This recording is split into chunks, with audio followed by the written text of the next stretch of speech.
And now, Dental Bites, with the dental hygienists of Dental Post.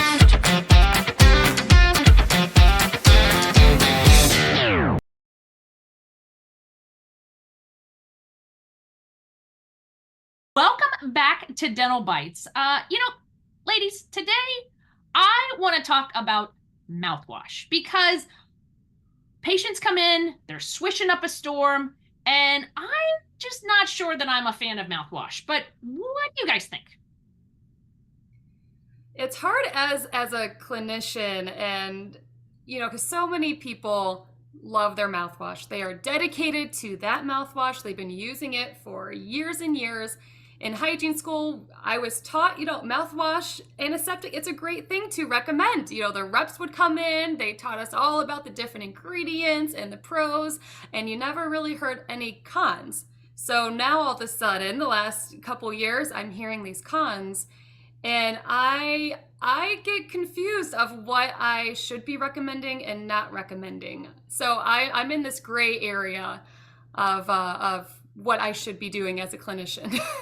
I agree with you, Allie, because I feel like there's so many different mouthwashes and so many different conditions to treat with mouthwash. And then you get patient feedback where you hear that this product is amazing and it really should be helping them. And then it's not, the patient after patient is telling you that it's not. So then it's trying to find what is a good one, what's going to work, especially when it comes to dry mouth or something like that. So I'm constantly trying to search for, is it worth it and does it work? Mm-hmm. Kim, I think you're right. I think a lot of it is, what is the purpose of it? And is it something that it just makes our hearts feel good? Like our patients are like, I'm doing something, yay. But they're just, rinsing and spitting their $5 down the drain, right? You're like, oh, there was $5 that tasted good and it went right down the drain and did stuff to my pipes instead of to my mouth. Right. What I'm hearing about mouthwash and the things that make me concerned is, first off, I think mouthwash is, people use it because it's easy. It's like, oh, I can swish. I can't floss, but I can totally swish because that's easy. But I'm hearing that certainly these mouthwashes that have alcohol in them are drying to our mouth. But then I'm hearing some things about some of these mouthwashes have a really low pH, which are going to put you more at risk for decay. Some of these mouthwashes, because they kill bacteria, they're killing the good guys and the bad guys, which then is lowering your nitric oxide in your mouth. We need nitric oxide for a lot of reasons, but one of them is to regulate our blood pressure. So if our patients are using the big blue bottle from Costco every day and they have high blood pressure, is that good for them? That actually might not even not be good for them. It might actually be bad for them. Research is saying that it is bad for them. So I know in my office, we have stopped recommending mouthwash to anyone that's on high blood pressure medication or any type of heart disease. I do not recommend it for them. However, for healthy young patients, and I am still recommending certain mouthwashes if they have gingivitis, any type of gum issues, then I do still recommend maybe putting some in your water pick with water. But we're definitely going more towards, let's not just rinse and spit, let's get a water pick. Or use the N-Tuff brush and actually stimulate the gum tissue. More tools rather than that quick rinse and spit. Because I don't really think it's the action of the mouthwash that's doing the good. It's the action of the tools that are helping remove the bacteria and the plaque and so on and so forth. Yeah, but then when you throw in like some of these newer ones that have oils in them, right, where you're swishing to have a more pH balanced and therapeutic effect with this oil, then it's like, well, where does that research coming in? And does that negate everything else? The nitric oxide concerns, the pH concerns? I don't know. Have you guys heard anything more about those mouthwashes with the oil in it for the swishing effects with those? No, I did one at a trade show, and I swished, and you had to swish for a minimum of 3 minutes. Oh my God! Minimum of 3 minutes. Can I tell you, that is really hard to do. My jaw was so sore. I mean, maybe after I did it for a while, I'd like build up. Maybe I'd start to get bulky. I'd be like a chipmunk. Well, you would maybe get the effect of having tighter muscles, so you wouldn't have less face sag. Okay, never mind. Maybe I'd Maybe take it it's over. a nice anti-aging. Maybe it'd have an anti-aging effect.